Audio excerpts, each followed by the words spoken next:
So we're so far away from AGI that one of the reasons I wrote the book is that people like those that I talked about earlier, especially Altman and Musk, are raising billions of dollars on the back of this claim that AGI is around the corner.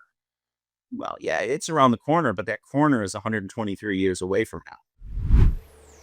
Hey, my name is John Santaferraro, and this is the Digital Analyst, where AI makes sense and digital dominance begins. The Digital Analyst with John Santaferraro, powered by Insight Jam. Imagine a machine that doesn't just follow instructions, but learns, reasons, and thinks on its own, the way a human might. A machine that has original intelligence. What if that same machine could act autonomously? That's the dream and perhaps the threat of artificial general intelligence, or AGI. A superintelligence that has near universal knowledge at its fingertips, built on massive compute power so it can process that intelligence with full or near human mimicry, and can act autonomously, hopefully within boundaries that are set for it. For decades, this idea lived mostly in science fiction. But today, with the explosion of large-scale models and exponential computing power, some are predicting that it's only a few years away. The potential is great, but perhaps the danger even greater. Researcher Eliezer Yudkowsky warns, by far the greatest danger of artificial intelligence is that people conclude too early that they understand it. That quote captures the paradox of our time. We're building something we can't fully define, chasing a kind of intelligence that might soon outpace our own comprehension. While there are many differing views on the definition of AGI, and even more diverse opinions on when we will achieve it, and even more ideas on how we will get there, I am thankful for the more reasoned conclusions postulated out of historical understanding and a keen sense of where things are today. John Thompson's book, The Path to AGI, stands out as one of the most thorough, comprehensive coverage of AI. The book includes a comprehensive overview of AGI past, present, and future. John spent thousands of hours researching, documenting, and referencing everything he included in the book. There's too much to say about John, so let me just say this. He has been studying and building AI systems for 40 years. He's an adjunct professor at the University of Michigan. He has written 4 other books, and I am honored to have John on our podcast today.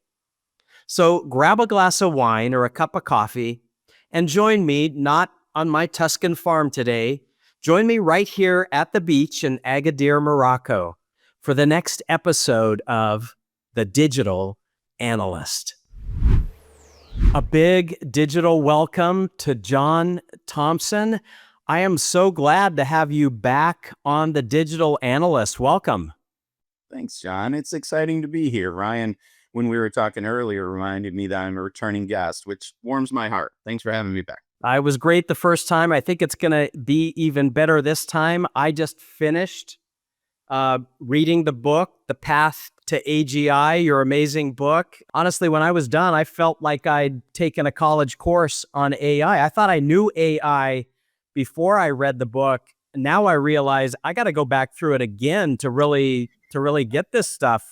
So congratulations. What an amazing piece of work. I appreciate that. It was exciting to write. It was something that I really felt needed to be done. Everybody talks about AI as if it's AI, then it's monolithic, that there really isn't much subtlety or delineation in the field, which is absolutely not true. Just a real quick plug. In the last week, we've decided to turn The Path to AGI into a college course at the University of Michigan. Wow, well, I hope it'll be online so I can take it. It's funny you say that. We are, the building analytics team's book is a college course right now at Michigan. And we have decided that we're going to turn both of those into online courses as well. So people around the world who can't come to Ann Arbor will be able to take the class. Awesome. So I'm not the only one who felt like they went to school when they read your book. Listen, I want to jump right into AGI, artificial general intelligence. I think there's confusion in the market about what AI is in general, and everybody is like moving us way too fast to this world of AGI. Can you just take a few minutes for our listeners and think of us maybe even as sort of beginners, advanced beginners? What is AGI and what is the path to AGI all about? Yeah, great question, John, and a great way to set it up for our listeners and people watching us. I do agree with Ray Kurzweil and Elon Musk and Sam Altman in this respect, and it's probably the only point I agree with that group on. But AGI, as people generally have defined it, artificial general intelligence, is when AI is as smart as an average undergraduate student. So you should be able to sit down with AI if it's an AGI and have a conversation, and it should be able to talk to you with empathy and sympathy. It should remember every interaction you've ever had. So, John, our relationship spans 15 years, 20 years at this point, something like that. We've known each other for a long time. And I remember, you have children, you're in Morocco, you just had another grandchild. AGI should remember all that stuff. So the conversation should be fluid, just like you and I are having them. So that's the definition of AGI. Now think about where we are. We use AI and Siri really even has a hard time getting you to the right Starbucks at this point. So people are worried about Terminator and Skynet and all those kind of things. And we're far, far, far away from that. Where we are today is you sit down with Microsoft Copilot or ChatGPT or Cohere, Perplexity, or whatever AI you want to use. And if you go in on Tuesday and you talk to it about fire suppression in high-rise buildings for just the sake of the topic, and you come back on Wednesday, it doesn't remember that. It has no memory. So we're so far away from AGI that one of the reasons I wrote the book is that people like those that I talked about earlier, especially Altman and Musk, are raising billions of dollars on the back of this claim that AGI is around the corner. Well, yeah, it's around the corner, but that corner is 123 years away from now. That's a pretty long corner. I mean, that's the thing that really stuck out to me in the book. I would have said, well, AGI is around the corner, maybe 10 years from now, right? Before I read the book, but I love the fact that you have documented, you have researched, you have documented, you have referenced a number of reasons why it's not going to be 10 years. Can you talk a little bit about that? Because I think people need to hear that. We can talk about the fear thing later, because I think that's important too. But Yeah. what is it in your mind that pushes that out beyond the 10-year mark? I mean, Sam Altman, I think, said originally that it was going to be in the next year, by the end of this year, and now supposedly he's reconsidered and it's 2 years away. Multiply that by 60 and he's on. Absolutely. Yeah. John, you and I know, I've been doing this for 38 years. So I've been at this for a long time. And next year, 2026, is the 70th anniversary of coining of the term artificial general intelligence. So if you go back to the original Dartmouth conference in 1956, and I urge everyone that's listening to this podcast, this show, to go and download that white paper and read it. In 1956, Marvin Minsky and Vannevar Bush and all the people that showed up there actually defined what AI could be and should be. 70 years later, we've achieved it in spirit. So we have artificial intelligence. We are nowhere near artificial general intelligence. So if you think it took us 70 years to get to where we are today, 69 this year, soon 70, to where we are today, and then think of all the things that it would take to have a machine be as smart as an average undergraduate student. And I laid it out, innovation by innovation, integration by integration, data source by data source. And I came up with 123 years. So I think it's a very pragmatic, practical way to look at how long this is going to take to achieve. This is not my opinion, but a lot of people take a look at generative AI, and I think it makes them think that we're closer than we actually are, right? Because, first of all, if it's just the knowledge of an undergraduate work, well, generative AI has already surpassed that with most of the large language models, and the knowledge that they have is far beyond, is probably past what most PhD students have. I've seen people. It's becoming more conversational. Why is that not the sort of the indication that AGI is here? Well, that is accomplished by the accumulation in smart retrieval. That's simple to do. That's not really that hard. The magic or the illusion of large language models is really not that impressive when you really get down to the bottom of it. It's a neural network, a very large neural network that we've actually stuffed the corpus of the internet through. And what we found there is that, okay, you can retrieve a lot of information really quickly and very, reasonably accurately. But the marketing terms that come from OpenAI and all the AI companies is important here. We need to pierce the veil, puncture the balloon, whatever metaphor you like to use, is that, they say that these models are thinking, that these models are reasoning. They are not. These models don't think, they don't reason, they don't generate any original thoughts whatsoever. They retrieve really quickly and they infer at billions of times a second. That gives the illusion of thinking. Now, there's a wide range of people that call LLMs stochastic parrots. I think that word stochastic, kind of intimidates people. I do like the concept of parrot, because what models do is they parrot back to you what you say to them. Give me a summary of these 50, legal judgments that are all 30 pages long. Okay, well, that's impressive. It can go through that entire corpus of information, summarize it, compare it, and come back and say, here's the comparison. That's not original thought. That's summation and inference and things like that. So the critical thing to sum up this little diatribe that I'm on is that it's summation and regurgitation and inference. It's not thinking. We're a long way away from models being able to think. I thank you for clarifying that, clearing it up, right? Because I think people look at Gen AI. I even saw an instance of generative AI where they're claiming sentience, and it even the Gen AI bot even it will answer questions as to why it's sentient. Well, so as if that now proves that it actually is, that it's become its own being. I know. Um, That's like the snake eating its tail, just round and round and round.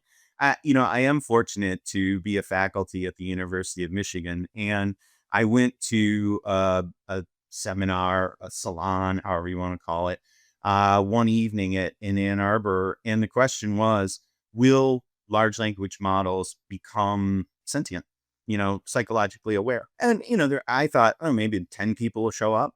It was packed. There was probably 200 people in the room, and the professor was up talking about it. And, his theory or his postulation or his position was very similar to mine, is that no, we're nowhere near these models achieving sentience.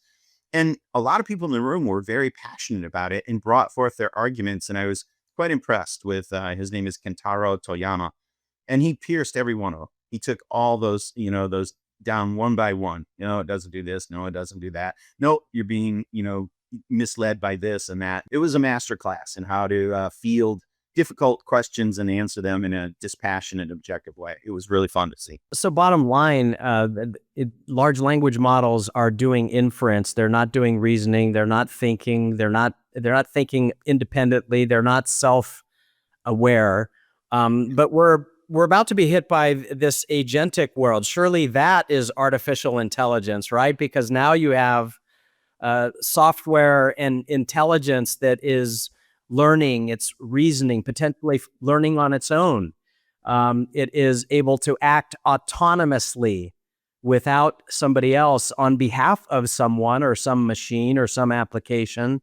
So now, I mean, that's also beginning to sound a lot like artificial intelligence. Again, I'm going to ask you today to be the great, myth breaker, to tell us, wait, why is that not AGI? Well, we have to again break these things down to, it's their core principles and building blocks. Agents and agentic workflows and all those things. Let me say right now, I am an AI optimist. I believe in AI. I believe AI is going to do great things. I'm a pragmatist though. So I'm not here to be a huckster. I'm not here to be a shill, to sell people anything. I want people to understand where we are and where we're going and what it takes to get there. So that's, I'm trying to, as you said, be the great clarifier here. Agentic and agents are generally constructed of a large language model or many models. You could have a mixture of expert environment, and there's thousands of models in there if you want. You can take it to that level. And then agents are on top of those large language models.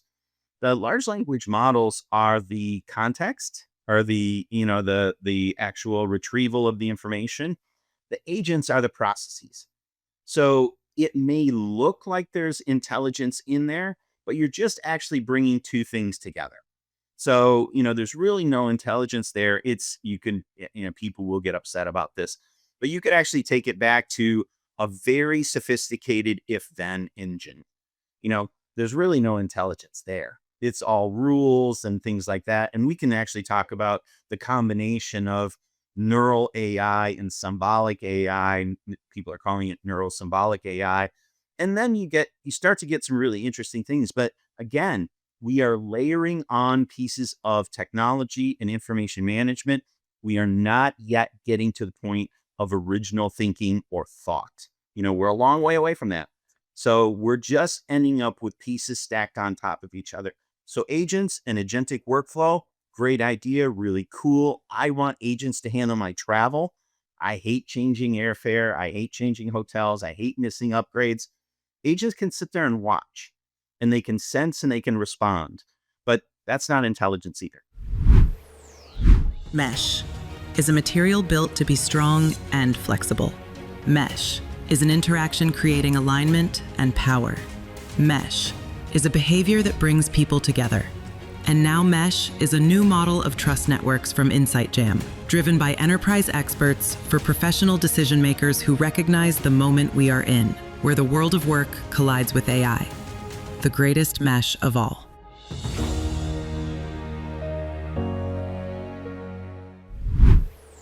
That's, again, great clarification. I think that with the agentic wave that is about to hit us, the fact that these agents are acting autonomously, and they can act, they can do things, they can create transactions, they can dialogue with somebody, They can spend money. Yeah.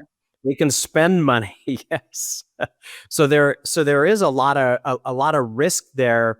One of the things that I loved about your book is you talked about how these different areas of AI potentially work together, that it's not just generative, it's not just agentic. Can you talk a little bit about how that sort of the different aspects of AI can work together to create, I think, what did you call it? Collective, or? I call it composite AI. I think Mark Steuss calls it collective intelligence. There's all sorts of different terms. I try to stay away from collective intelligence because I used that 15 years ago for a different concept completely, but it's a nice term. And if you like that one, use that one. I have no issues with it whatsoever. But great tee up, John. Thank you. Composite intelligence, in my opinion, is 30 to 40 years away from now. And when we achieve that, hopefully I'm still around to see it, that to me is the point at which we are on the true path to AGI. Right now, we're nowhere near AGI. I'm not even sure that we're on the path to it. I hope we are, but we have to get past some of these hurdles first. So the idea of composite AI is that you take predictive AI, generative AI, and causal AI. Right now, if you look at that in the marketplace, OpenAI, they do generative AI. SAS, the old SAS, they do predictive AI. Then there's some smaller companies out there that do causal AI. So these things are completely separate from each other and developed by different companies. What you're starting to see now is you will have developers and very bright data scientists and artisan, data scientists taking these engines and snapping them together. Like I said, neural symbolic AI is taking generative AI, which is a neural network, and combining it with a rules engine, which is an expert system. So then you start to see, all right, different different pillars or families of AI coming together, where once they come together, then we can start talking about true intelligence. Because causal AI is actually a dynamic system that is reading and sensing the environment, and things are changing and the models are changing based on what has actually happened. So you have real cause and effect. So once that all comes together, and who knows, IBM, Oracle, Microsoft, AWS, whoever comes forward and integrates those three engines together, now we have composite AI. And it'll be interfaced by a conversational window. You'll type in things. It will go into an orchestrator model. It'll tear it apart. It'll send it to the different models in the engine. It'll come up with an idea or a result. The orchestrator will compose them back and send it back to you. Now we're on the path to AGI. But that's 30 to 40 years away from where we are today. We just kind of right now zipped past causal AI, and this is my podcast for confessions too. The pre John Thompson book perspective that I had, that when I saw people talking about causal AI, I thought correlation, because I mean that we've been using correlation, and correlation has gotten quite powerful. As a former marketer, my classic case is marketing attribution, right? Because we started with very simplistic correlations where we were looking at, a simple attribution of why people did that. They did that because we offered them this. And then we started to look at other factors, the persona of the person, the type of offer, the pricing that was used, the time when the offer went out, the time in the customer's in the customer journey where the offer appeared, all of those things, right? And so we've gotten I think extremely accurate in terms of using correlation to do things like marketing attribution, even to be able to look at, well, what percentage of it was that the timing of the author, what percentage of it was that it was the right offer, what percentage was the right price. So we've come a long way, but causal AI goes pretty far beyond that. Can you describe that and give some examples that will help people understand what you mean by causal AI? Yeah, absolutely. And like you said, this is we're laying it all out today. My third book, over my shoulder, over there. I get confused on the mirroring. Over my shoulder is introducing causal AI. So, as you said, we've used correlation in AI forever. From the beginning of our careers, John, correlation has been, the bedrock of everything that we've done. And when I was much younger, I would always ask people, can we really get to the causes? Can we really understand what caused this? X caused Y. And most people said, no, don't worry about that. We don't need to get to that. That's not interesting. That's not something we require. Correlation is good enough.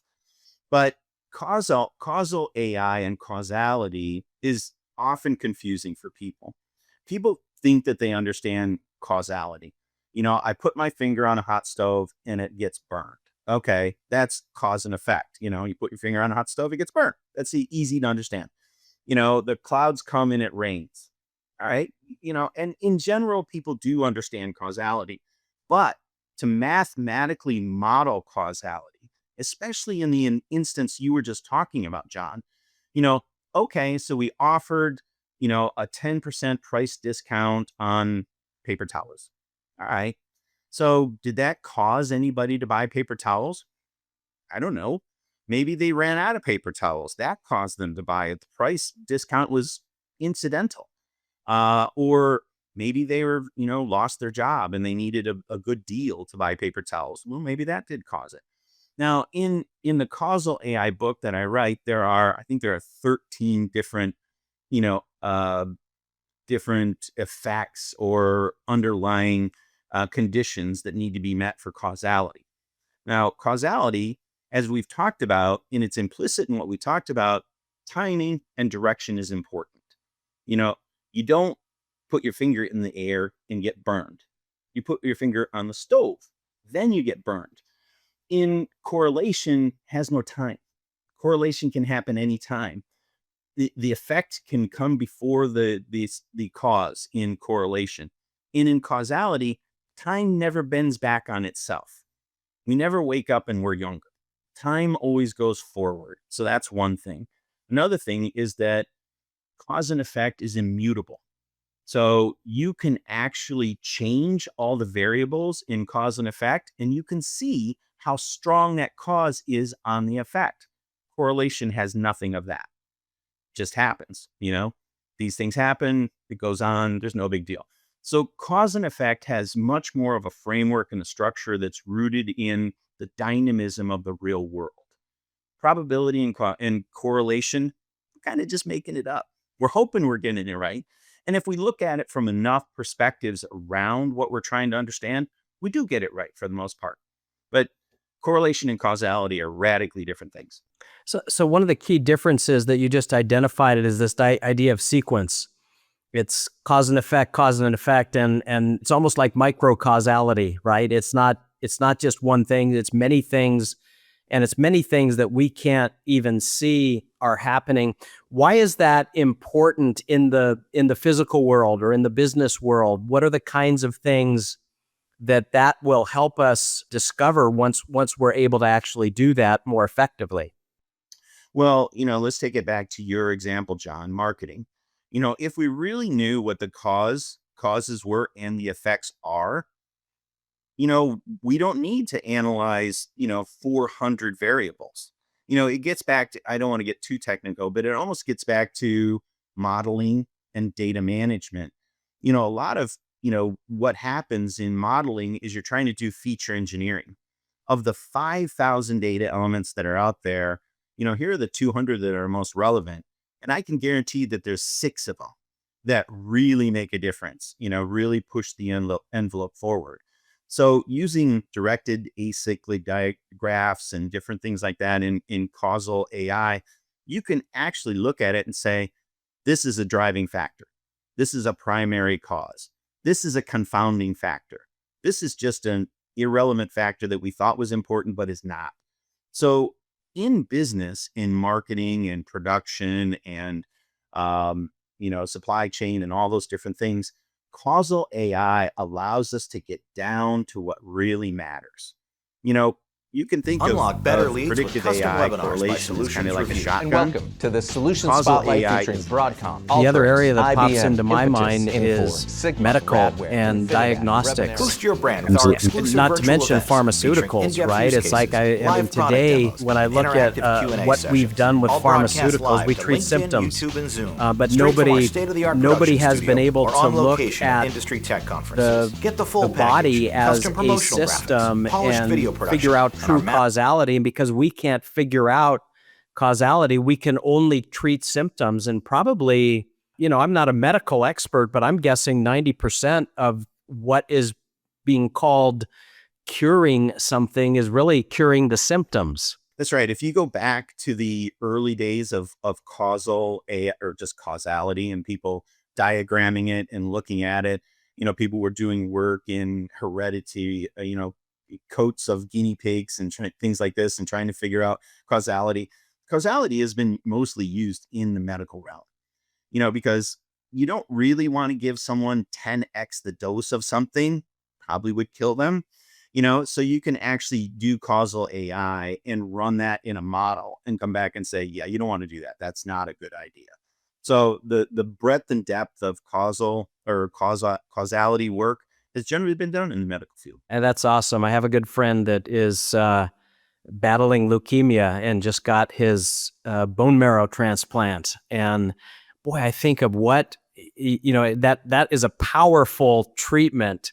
But the precision at which that has to be done, I mean, literally, you have to bring immunity down in both, because if too much immunity comes into his body, his life is over. And the whole thing is how they discovered it, I don't know. But I'm Causality, this whole causal AI opportunity within the medical field is just massive. It's, I say, come on, causal AI. But in the book, you mentioned about 20 or 25 different vendors that are already doing things with causal AI. Mhm. Where are they at in terms of what they're doing, and when should we expect causality? Or is it something that sort of grows over time? It'll have some impact today, it'll grow and be in full operation 10 or 20 years from now. Well, I wrote the book on causal AI, I think about 3 years ago now. And something else happened 3 years ago that we're well aware of. Gen AI, popped onto the scene. So unfortunately, fortunately, however you think about it, Gen AI, the explosion of Gen AI and the trillions of dollars that are being thrown into that area have slowed down causal AI. And Sure. many of the causal AI vendors are pivoting to call themselves Gen AI vendors because it's easier to raise money and do those kind of things. So I think the arrival of Gen AI is a wonderful thing. One of the unfortunate byproducts is that causal AI development has been slowed down. If Gen AI hadn't come on the scene, I postulated, and that's why I wrote the book when I did, is because I thought causal AI was on the cusp of coming into the market. I think it's probably more like 5 years away from now. So, those causal technologies are out there. I got to give a shout out to Judea Pearl, his the book of why. Judea is a professor at UCLA, and he's the man with his graduate students and now professors created an entirely new variant of calculus, which is what causal AI is based on. I can barely do calculus, let alone create something new in the field, but it's there. The mathematical foundation is there. We just need more vendors to, build applications on top of it. So the scientific research is done. We just need more application development. Like I said, come on, causal AI. That's powerful. So, what about AGI then? What do you think is the path to AGI, and what should we be doing as we await it? What are the necessary steps we have to do to get there? We, as experts and analysts and people involved in the field, need to encourage vendors to move towards composite AI. The Gen AI vendors should be bringing in causality into their engines. The predictive AI vendors should be snapping on causal and Gen AI onto their engines. We need these vendors to start integrating these technologies better and better. And then when we talk to end user companies that are actually building their environments and their heads of AI, chief data officers, chief AI officers, we need to help them understand that one of the things that most people don't think of is that, if you think about, we're trying to emulate or create intelligence. We're nowhere near it. We've done some interesting parlor tricks. Gen AI is a beautiful thing. I like it. I use it all the time. But if we're really going to get to intelligence, we need to understand one underlying fact. And that is that when we make decisions, when true intelligence is working through our wetware, we're bringing in thousands of inputs every second. How cold is it? How is it sunny? What's the temperature? Am I hungry? How long is it going to take me to get from where I am to where I need to be? Do I need to call someone? All these things are rolling around in our heads. And we look at models like large language models and causal AI models and others, and we say, okay, well, we put two variables in there and we hope to get intelligence out. That's never going to happen. As you know, I've built hundreds of analytic systems and I put 120 into production. And the most successful of all of those, probably the 10 best, have integrated upwards of 20 different data sources together. Now, we need the vendors and our practitioners to understand that just using shipments data or demographics data or psychological data or pricing data, that's not going to cut it. We need to create ensembles of data that create new features and new vectors for those models. If those models are ever going to achieve any level of intelligence, they need to have a synthesis of the real world brought into them so they can act and operate on some lower level of the universe or the world that we live in. So one of the things that we as practitioners need to do, we need to get better at bringing in high dimensionality data sources and integrating them together in unified ensembles of data. Unlock better leads with custom webinars by Solutions Review. And welcome to the Solution Spotlight featuring Broadcom, Alteryx, IBM, Impetus, Infor, Sigma, Radware, Infinidat, Revenera. Boost your brand with our exclusive virtual events featuring in-depth use cases, live product demos, and interactive Q&A sessions. All broadcast live to LinkedIn, YouTube, and Zoom. Straight from our state-of-the-art production studio or on location at industry tech conferences. Get the full package, custom promotional graphics, polished video production, and our massive social media reach. Fill your sales funnel with high-quality targeted leads and contact us today by visiting solutionsreview.com/virtual events. Yeah, it sounds like there's these ensembles of data and then composite AI, and there really is an integration challenge or interoperability, probably both, interoperability challenge that needs to be overcome to get to AGI. But we have what you've called foundational AI, Gen AI, Agentic AI, causal, composite, and then we are on the verge of AGI. So I'm just going to ask you straight out, how far away do you think it is? And talk a little bit about your journey on how you determine that, because I think I remember reading that it was at one point you thought it was further out, and you've since brought it closer to where we are today. Talk a little bit about that. Yeah, at one point I thought it was about 150 years. And then I started doing the work and looking at these different things like we talked about. The vendors need to do the composite AI.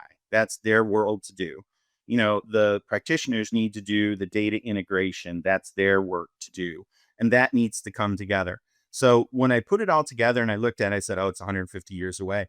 So then I started researching the book. And like you said, the manuscript of the book has about 450 footnotes. The actual published book has 320 or so, like that. So I looked at a lot of different reference materials. I spoke to people. I read white papers. I read books. I read everything I get my hands on. And I quadrangled, or quintrangled, or whatever you want to say. I looked at the many different dimensions and I said, okay, it's not 150, it's more like 123 years away. And I stay by that. I stick by that. I do believe that is how long it's going to take us to get there, because we've only talked about a couple vectors. We've only talked about integrating traditional predictive AI, causal AI, generative AI. We've only talked about the data challenge of integrating data sets. We haven't talked about the other challenges of, video generation and audio generation and deep fakes and governance and guardrails and, all data pipelines and all the other things that go into it. And, the great thing about it, and I want people to understand this, is that I say this with passion and love for the field. If you look at Rodney Brooks, he was the founding director of MIT's computer science and AI laboratory. And he says, hey, we've been working on this for 70 years and it's been hard, and hard work is fun work. And it's, he says it's going to take 140 years to get to where we need to be to get to AI. So he's out there. He's someone who's done more than I have. And his estimate is even further out in time than mine. But what he says is that we all want to have fulfilling careers. We all want to do work that is challenging, that is fun, that is interesting, that fulfills us.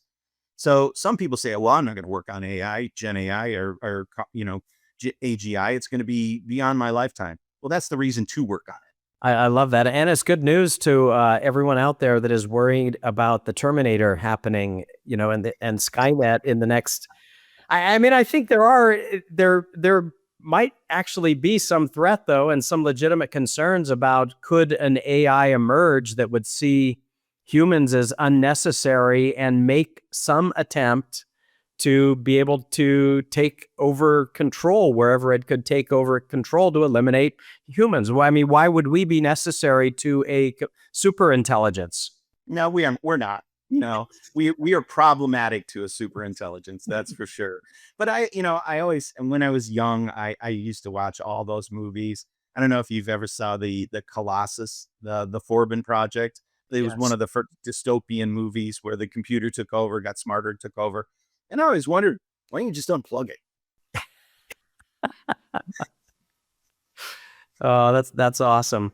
Well, as we do sort of come to a little bit of an ending here, what kind of advice do you have to folks out there about things they, and especially to leaders, right? I mean, the vendors, the technical community, that's one part of it, but we have a lot of our listeners that are leaders in their company in over the entire organization or over the data and IT areas. What kinds of things should they be focused on?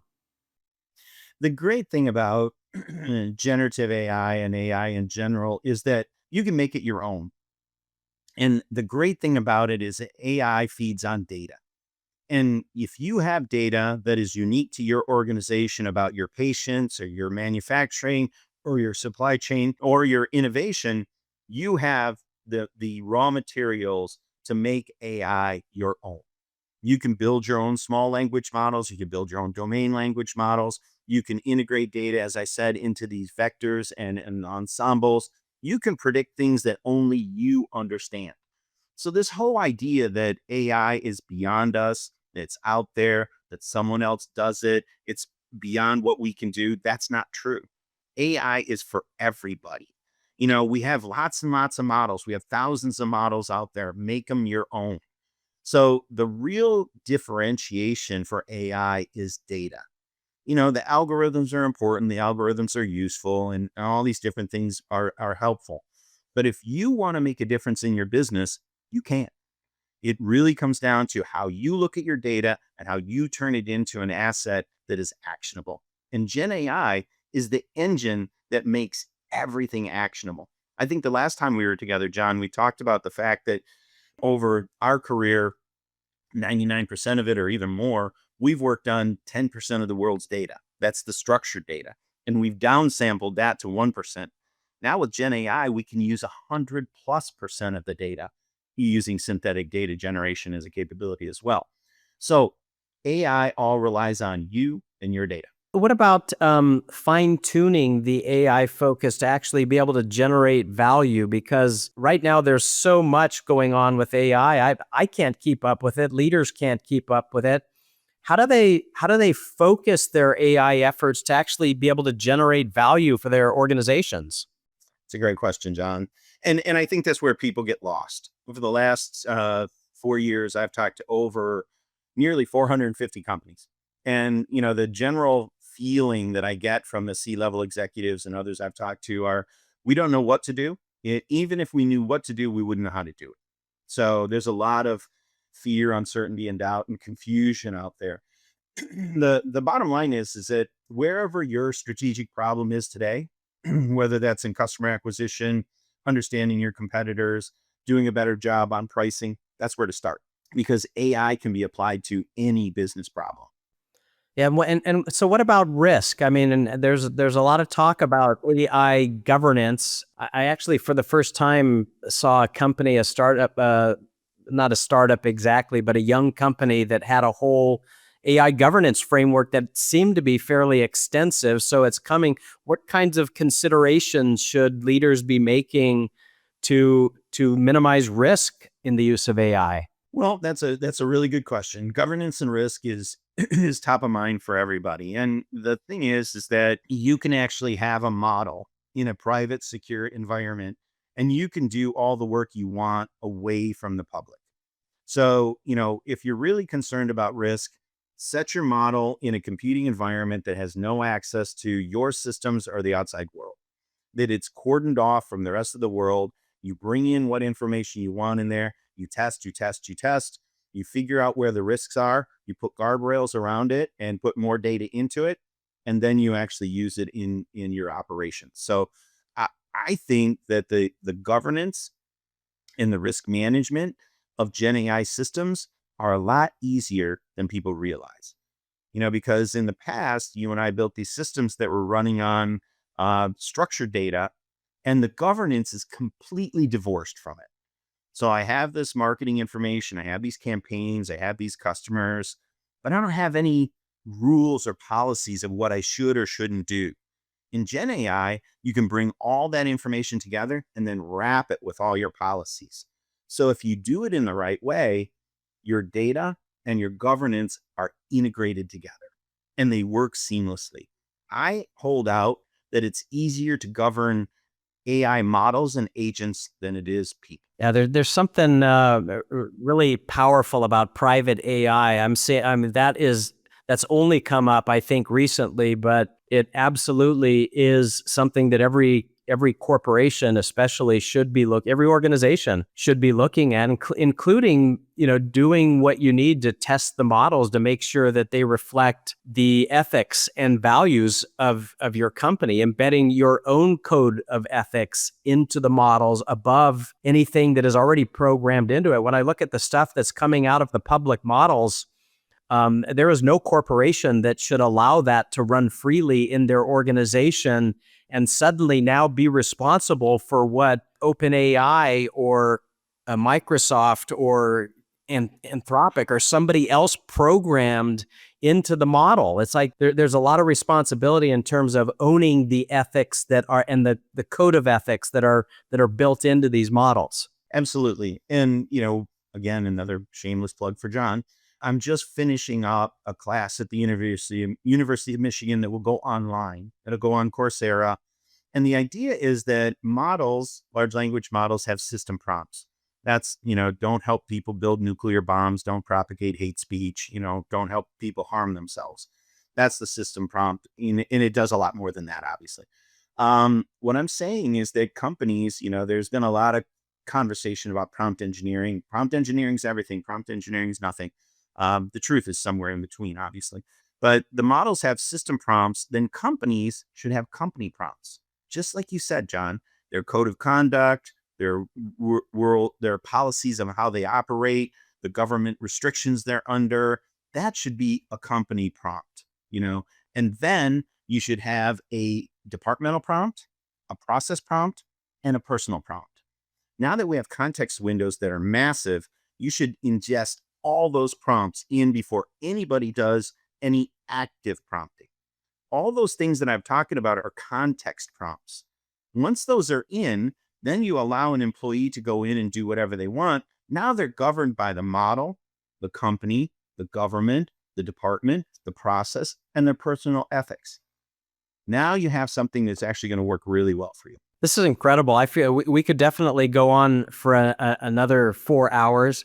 I'm gonna end by saying that I am of John Thompson. I've read the book. I'll probably read it again. I'm gonna sign up for the University of Michigan course. I'm gonna sign up for the Coursera course, and if I can talk you into it, I might even get some personal advice from you on my Tuscan farm when you arrive. I can't wait. In the spring, right? Yeah. I love it. John, exciting. Very exciting, John. Thank you so much for sharing all of your insight, your knowledge, and shameless plug on my behalf. This book will help you be educated on all of AI. So go get it and read it, and don't wait. I waited too long to read it. It's fantastic. John, we'll do this again sometime soon. Can't wait. Thanks, John. Always great to see you.